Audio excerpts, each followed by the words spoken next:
Coucou, aujourd'hui j'ai mis ma plus belle coiffure pour vous parler du fait de toujours chercher à avoir raison. Donc ça c'est quelque chose qu'on expérimente, j'allais dire tous les jours. Et vous avez sûrement été soit l'acteur ou entre guillemets l'observateur de ces schémas de se battre pour sa vérité et vraiment au quotidien. Et la question qu'on me pose, c'est mais finalement humainement pourquoi on a besoin comme une question de vie ou de mort, on a absolument besoin d'avoir raison, d'avoir le dernier mot, que tout le monde se rallie à notre cause, que notre vérité trouve une résonance auprès des autres. Pourquoi on a ce besoin, j'allais dire presque viscéral? Et bien tout justement parce qu'il y a une croyance déjà limitante qui a été encodée dans notre enfance. Comme vous savez que c'est ma vision en fait de la guérison. Une croyance qui nous a été transmise que avoir raison, c'est être aimé. Quand les gens se rallient à notre vérité ou sont d'accord avec nous, il y a vraiment cette croyance qu'on est aimé. Donc si les gens ne sont pas d'accord avec nous, alors on aura la sensation, l'impression qu'on n'est pas aimé, qu'ils ne nous aiment pas. Et comme nous sommes des êtres d'amour, tout ce que nous faisons dans notre vie, c'est pour être aimé. Donc forcément, si avoir raison égale être aimé, bah forcément on cherche toujours à avoir raison. Une autre chose aussi, et j'utilise un peu les termes de champ de bataille, ou quelquefois quand, je sais pas, dans une joute verbale, on a réussi à convaincre l'autre de notre vision, il y a comme une espèce de satisfaction très glorieuse, comme si on avait gagné la guerre, une espèce de ressenti comme ça très fort, et ça rejoint vraiment toujours cette croyance limitante que c'est une question de vie ou de mort que l'autre soit d'accord avec nous. Un autre aspect également par rapport à ça, c'est qu'on s'est complètement identifié à notre vérité, sachant que tout le monde a sa vérité. Il n'y a pas de vérité, j'allais dire absolue, il y a celle à laquelle on croit. Une vérité.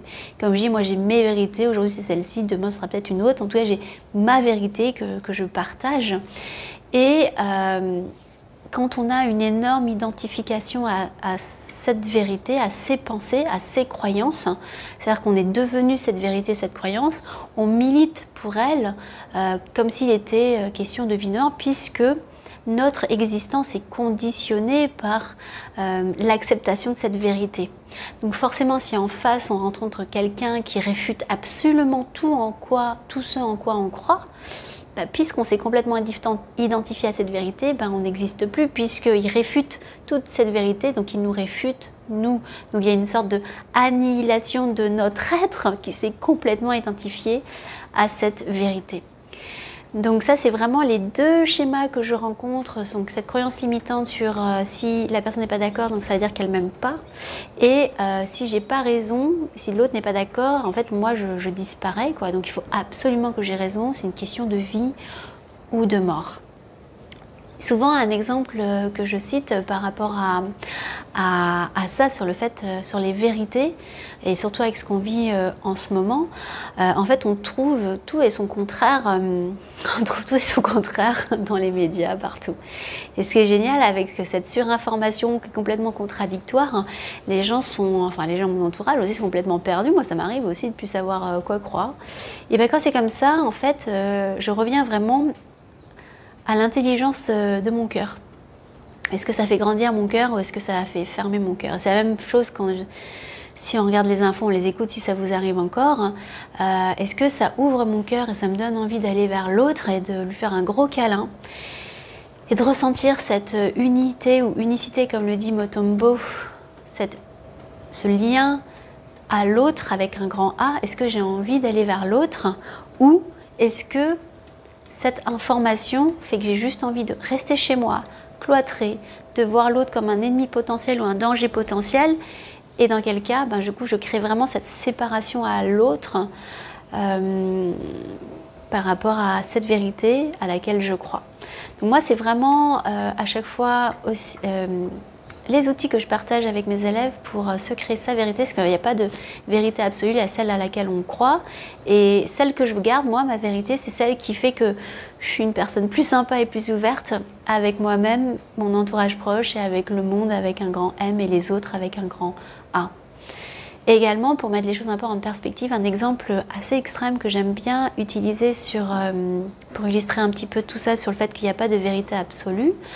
Par exemple, à l'époque, les colons qui partaient coloniser d'autres pays, ils avaient une intention, bien sûr, de sauveur, hein, de bienfait, de développer les pays autochtones, de les aider à se civiliser, à se moderniser, parce que eux avaient la bonne religion, la bonne manière de penser, de se vêtir, et voilà.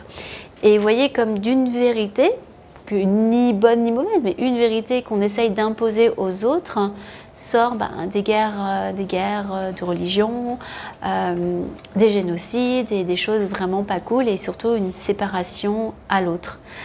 Voilà pour mon partage de conscientisation, j'allais dire, sur encore les autres avec un grand A, parce que c'est souvent finalement au contact des autres qu'on grandit et qu'on est un petit peu, j'allais dire, challengé dans nos schémas, et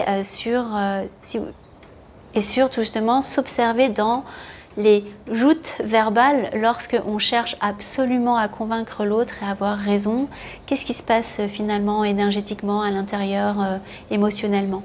Voilà, j'espère que la prochaine fois que vous serez, si vous vous trouvez un jour dans une joute verbale, que vous aurez un peu plus de recul et d'observation, comme moi je me l'impose, je me l'applique. Et j'espère que cette vidéo a trouvé une résonance en vous et vous aide justement à avoir plus de hauteur et peut-être à chercher à avoir moins raison et plus à être dans cette observation de ce qui est. Là, je vous remercie pour avoir écouté et je vous dis à bientôt.